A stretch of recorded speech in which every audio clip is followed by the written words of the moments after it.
Pertama Korintus pada pasal yang pertama, pada pasalnya yang pertama ayatnya 18 hingga ayatnya yang ke-31 dan pasalnya yang kedua ayatnya yang pertama hingga ayatnya yang ke-5. Sebelumnya mari kita berdoa. Terima kasih kami sampaikan kepada Allah di minggu pagi hari ini, karena dalam ibadah pada jam 6 pagi hari ini kami kembali lagi akan mendengar suara kebenaran lewat firman-Mu yang telah terangkat sesuai dengan komisi pengajaran dan pembelajaran sebagai kegiatan Papua yang berangkat dari kitab tulis Perjanjian Baru pertama Korintus pada pasal yang pertama ayatnya yang ke-18 hingga ayatnya yang ke-1 dan pasal yang kedua ayatnya yang pertama hingga ayatnya yang ke-5. Kami sadar sungguh ya Allah, kami adalah manusia yang penuh dengan segala kekurangan dan keterbatasan oleh karena dosa. Untuk itu tunjukkanlah segala dosa kami ya Allah. Harus setikan kuduskan seluruh kehidupan kami serta layanan kami. Dan kami mohon Tuhan bisa pagi hari ini penuhi kami semua dengan kepenuhan kuasa Roh-Mu yang kudus. Anugerahkan kepada kami semua hikmat pengertian, supaya dengan demikian kami dapat memahami dan mengerti apa yang Tuhan mau kami lakukan dalam kehidupan nyata kami yang ada atas kami dalam menyusui bulan yang kedua bahkan juga di tahun 2024 ini. Pada saat firman ini hendak disampaikan, ada satu oknum yang tidak pernah berdiam diri. Dia selalu berusaha dengan mengalihkan perhatian kami oleh konsentrasi kami. Untuk itu kami sehari kami tolak di dalam nama Yesus. Dan biarlah kehidupan kami bahkan rumah yang kudus ini dikuasai oleh kuasa Roh Kudus. Bersabdalah kepada kami ya Allah, karena kami telah siap untuk mendengarkannya. Demi Kristus firman yang hidup kami berdoa. Amin.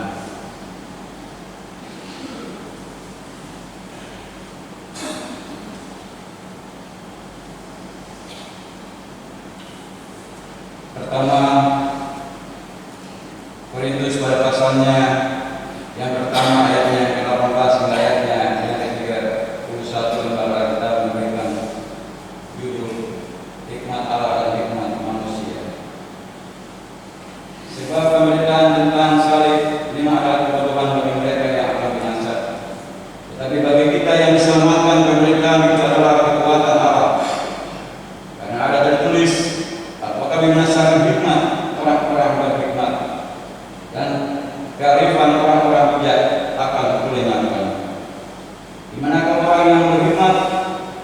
Di manakah ahli Taurat? Di manakah pembantah dari dunia ini? Bukankah Allah telah membuat hikmat dunia ini menjadi kebodohan? Oleh karena dunia dalam hikmat Allah tidak mengenal Allah oleh hikmatnya, maka Allah berkenan menyelamatkan mereka yang percaya oleh kebodohan pemberitaan ini. Orang-orang Yahudi mengendangi tanda dan orang-orang Yunani mencari hikmat, tapi kami memberitakan Kristus yang disalibkan. Untuk orang-orang Yahudi suatu batu sandungan, dan untuk orang-orang bukan Yahudi suatu kebodohan. Tapi untuk mereka yang dipanggil, baik orang Yahudi maupun orang bukan Yahudi, Kristus adalah kekuatan Allah dan hikmat Allah. Sebab yang bodoh dari Allah lebih besar hikmatnya daripada manusia, dan yang lemah dari Allah lebih kuat daripada manusia.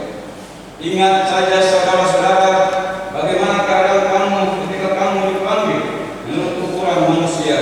Tidak banyak orang yang bijak, tidak banyak orang yang berpengaruh, tidak banyak orang yang terpandang.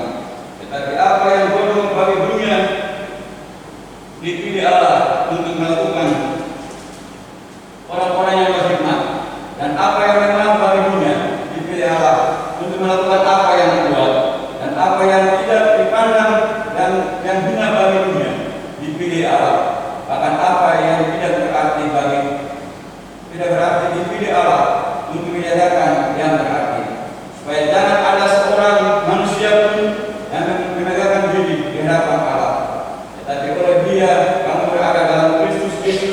yang oleh Allah telah menjadi hikmat bagi kita, yang membenarkan dan memuluskan dan menebus kita. Seperti ada yang ditulis, barang siapa bermegah, hendaklah dia bermegah di dalam Tuhan. Pasalnya yang kedua, ayatnya pertama hingga ayatnya yang kelima. Demikianlah pula ketika aku datang kepadamu, saudara-saudara, aku tidak datang dengan kata-kata yang indah atau dengan hikmat untuk menyampaikan kesaksian Allah kepadamu. Sebab aku telah memutuskan untuk tidak mengetahui apa-apa di antara kamu selain Yesus Kristus, yaitu Dia yang disalibkan. Aku juga telah datang kepadamu dalam kelemahan dan dengan sangat takut dan gentar.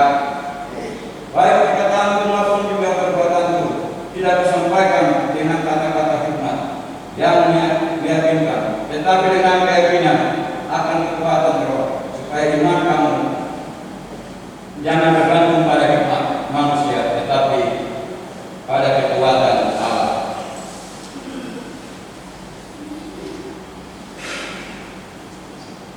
Sampai sini membaca firman Tuhan, atau kita bagi kita ada semua orang yang menerima firman Allah. Haleluya, haleluya, haleluya.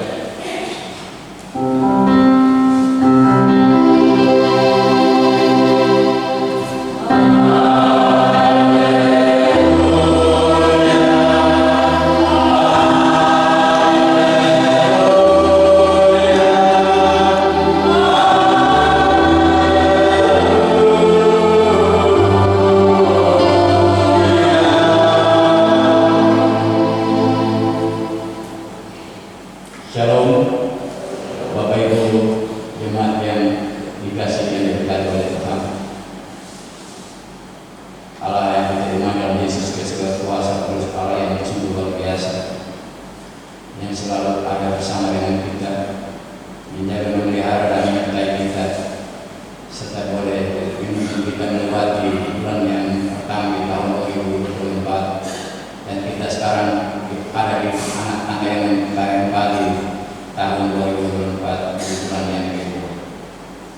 Dan saat ini firman Tuhan kembali diperingatkan bagi kita di dalam pertama Korintus pada pasalnya yang pertama ayatnya yang 13 hingga ayatnya yang 31, dan pasal yang kedua ayat yang pertama hingga ayat yang kelima. Ada sebuah pesan menarik sebelum kita masuk kepada renungan kita di saat ini, yaitu tentang Mahatma Gandhi,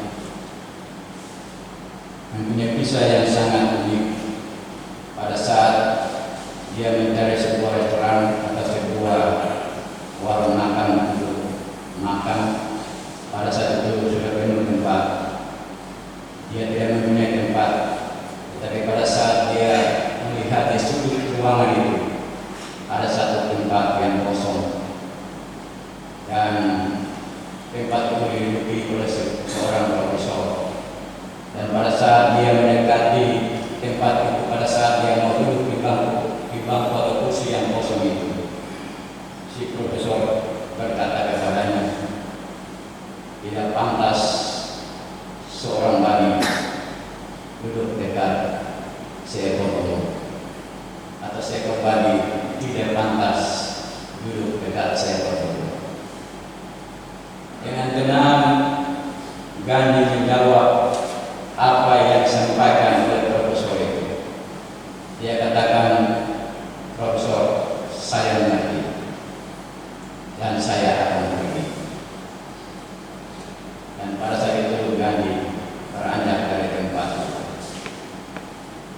dengan pikiran dan rasa malu yang sangat dalam yang pada saat itu dirasakan oleh si profesor itu. Profesor dia puas dengan apa yang dikatakan kepada Gandhi pada saat itu. Pada satu kesempatan pada seminar, Gandhi juga ada mengikuti seminar pada saat itu. Dan profesor mau bertanya untuk menyembah Gandhi pada saat itu dengan sebuah pertanyaan.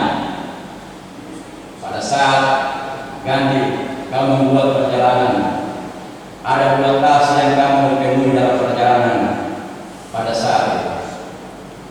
Satu tas berisi kata-kata bijak dan satu tas berisi uang. Mana yang diambil dari 2 tas? Dengan spontan Gandhi menjawab, tas uang yang dia ambil.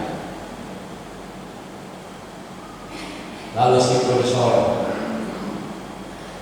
merespon apa yang dijawab oleh Gandhi pada saat itu.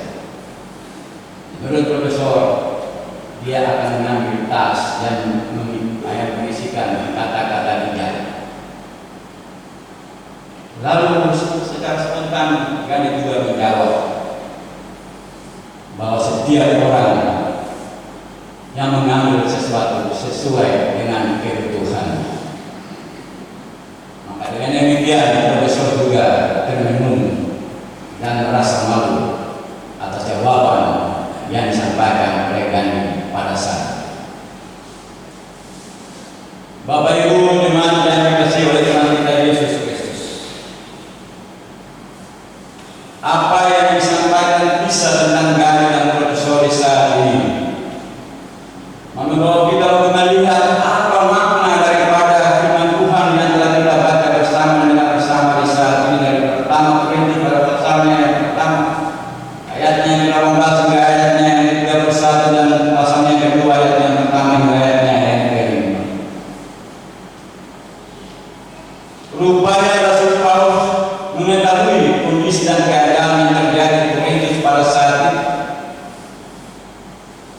di mana banyak sekali orang-orang yang berkhidmat sesuai dengan hikmat manusia,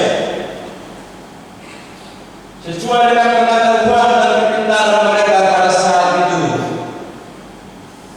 sehingga mempengaruhi jemaat Tuhan yang telah mendengarkan Injil yang disampaikan oleh Rasul Paulus pada saat itu. Sehingga Rasul Paulus merasa terpanggil untuk mengingatkan dan menasihati mereka supaya jangan terpengaruh dengan segala hal yang sementara terjadi yang dilakukan oleh orang berhikmat sesuai dengan hikmat manusia, yang mempunyai kelebihan-kelebihan di dalam pengetahuan dan segala kebijakan sesuai dengan manusia. Sehingga pada ayatnya yang 18 pembacaan kita di saat ini, Rasul Paulus memberikan perbandingan atau pemahaman antara orang yang akan binasa dan orang yang akan diselamatkan terhadap pemberitaan tentang salib. Rupanya orang-orang yang berhikmat sesuai dengan hikmat manusia, mereka tidak memahami tentang salib. Mereka menganggap bahwa salib yang dilakukan oleh Allah dan Yesus adalah kebodohan.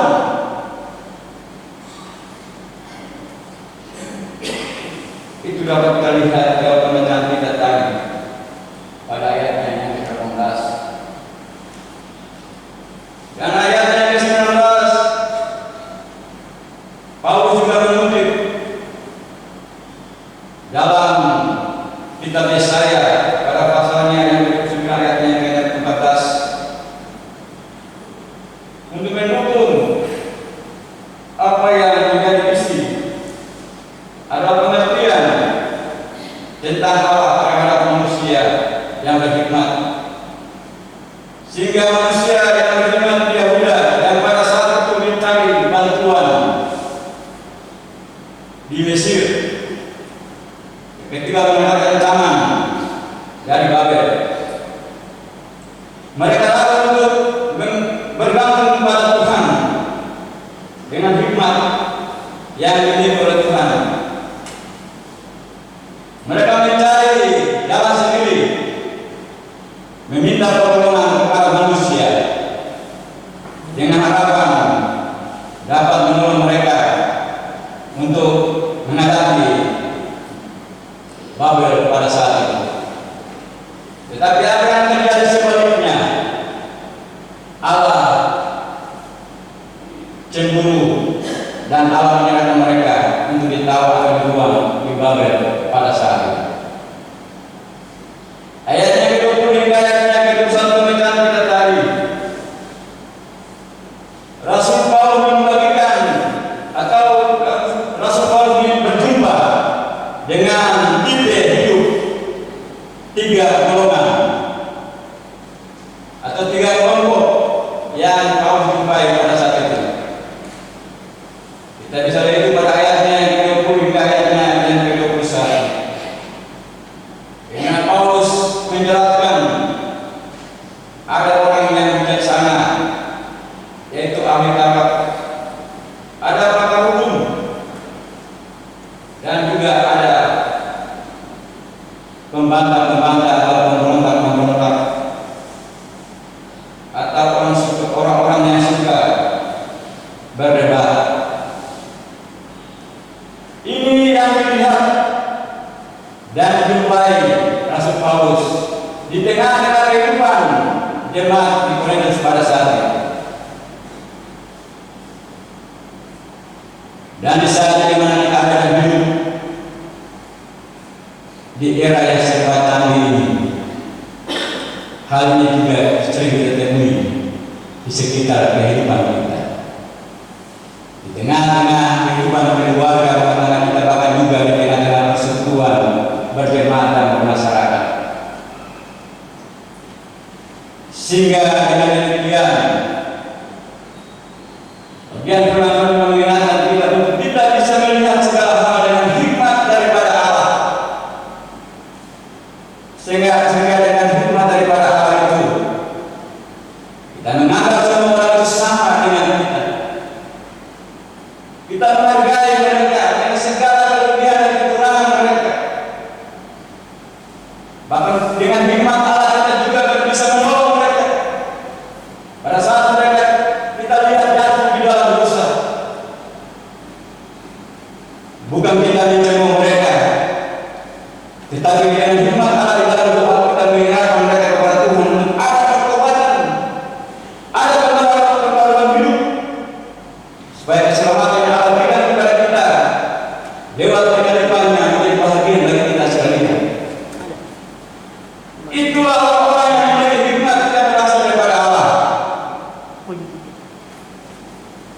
Dia paham bahwa tidak ada perbedaan di antara kita. Kita ini semua sama, diciptakan dari bumi tanah. Tidak ada yang kaya, tidak ada yang miskin, tidak ada orang yang punya kedudukan dan lain sebagainya. Tapi di mata Tuhan kita semua adalah sama. Kalau kita semua memiliki hikmat yang berasal daripada Allah, tidak ada keseluruhan, tidak ada ketentuan di dalam hidup dan kehidupan kita. Kita menganggap semua yang setara dengan kita, sama dengan kita. Dengan demikian, saya percaya dengan hikmat Allah, tempat-tempat dulu ini akan penuh. Tetapi sampai dengan saat ini, seperti apa yang terjadi di jemaat di Korintus pada masa itu, yang Paulus melihat itu, bahwa ada 3 kelompok yang saya sebut tadi. Ini juga yang sedang terjadi, sehingga bangku-bangku di dalam ini kosong.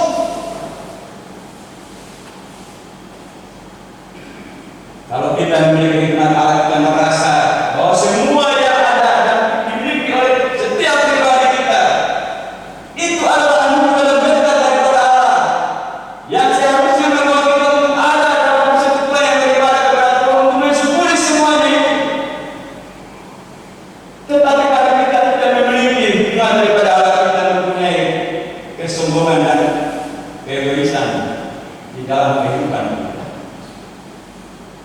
Nah, kita menganggap tidak ada pastinya kalau kita datang ke rumah Tuhan untuk beribadah dan bersyukur atas setiap anugerah dan berkat yang Tuhan berikan kepada kita.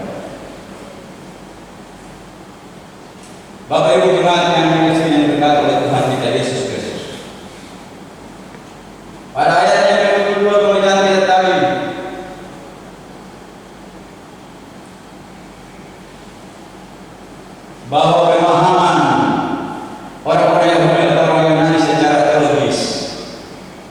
bentangan salib itu sendiri.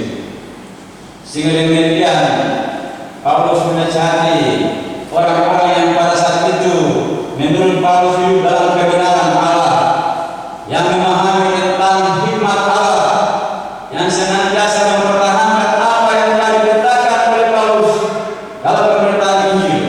Itulah yang menjadi perhatian khusus oleh Rasul Paulus pada masa itu.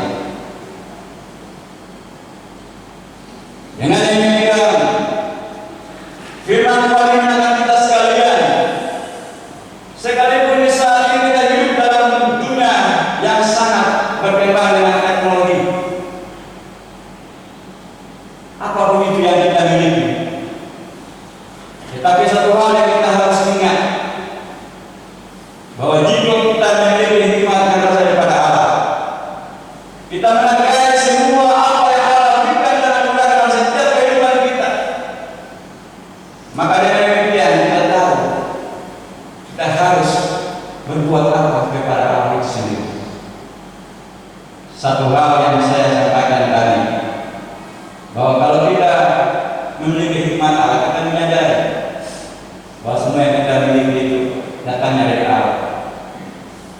Maka kita sudah merupakan kewajiban untuk kita senantiasa ada dalam satu persekutuan yang beribadah, baik ibadah minggu maupun ibadah khusus, bahkan ibadah keluarga yang terjadi di dalam jemaat kita. Sehingga demikian kita dikategorikan sebagai orang-orang yang memiliki hikmat Allah. Karena dalam perilaku, dalam kenyataan hidup kita melakukan apa yang Allah kehendaki. Supaya lewat kehidupan kita Allah dimuliakan dan kita menjadi orang-orang yang berarti dan bermakna bagi sesama kita dan bagi kemuliaan Allah. Bapak Ibu jemaat yang dikasihi dan diberkati oleh Tuhan kita Yesus Kristus, dari bagian firman Tuhan ini ada dua hal penting atau dua hal pokok yang dapat kita simak dan kita aplikasikan di dalam kehidupan nyata kita sebagai anak-anak kepunyaan Kristus yang memiliki hikmat yang berasal dari Allah itu sendiri.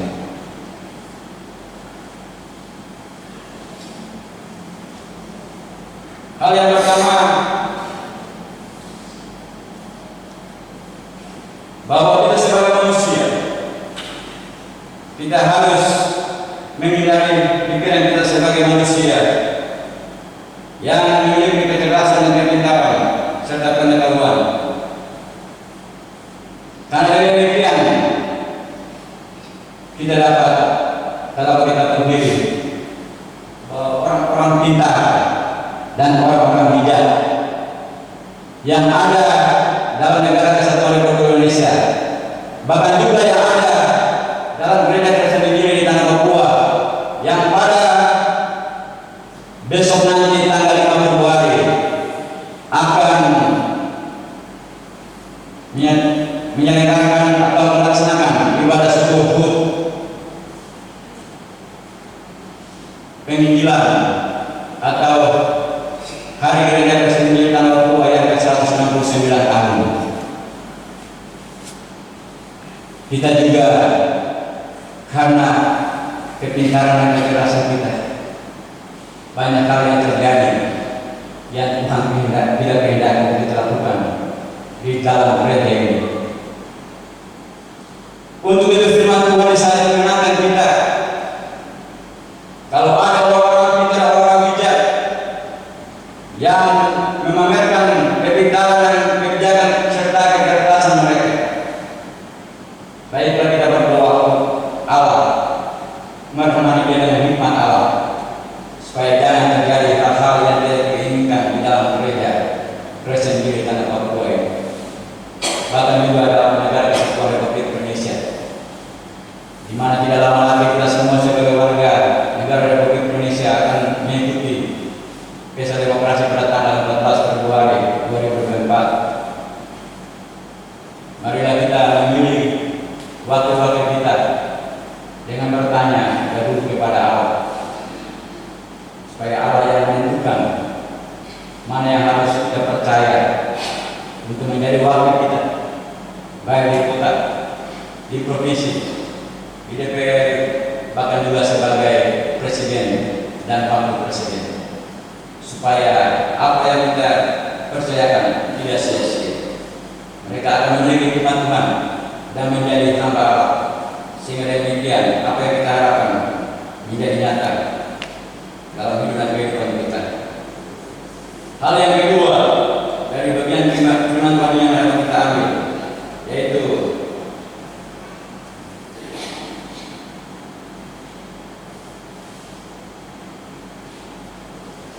dari penebusan Yesus Kristus. Kita sebagai anak-anak tebusan yang memiliki firman Allah, kita percaya bahwa penebusan atau penyaliban Yesus Kristus itu benar-benar dikaryakan oleh Allah sendiri untuk menebus kita daripada salah dan dosa dan memberikan kepada kita kehidupan yang kekal. Dengan demikian, apa respons daripada kita yang telah ditebus lewat penyaliban Yesus Kristus itu? Sesungguhnya dalam kehidupan kita terus menyuarakan, menceritakan tentang pengorbanan Kristus itu. Di tengah-tengah kehidupan keluarga, rumah tangga kita, bahkan juga di mana kita ada dan ditempatkan Tuhan di tengah-tengah dunia ini.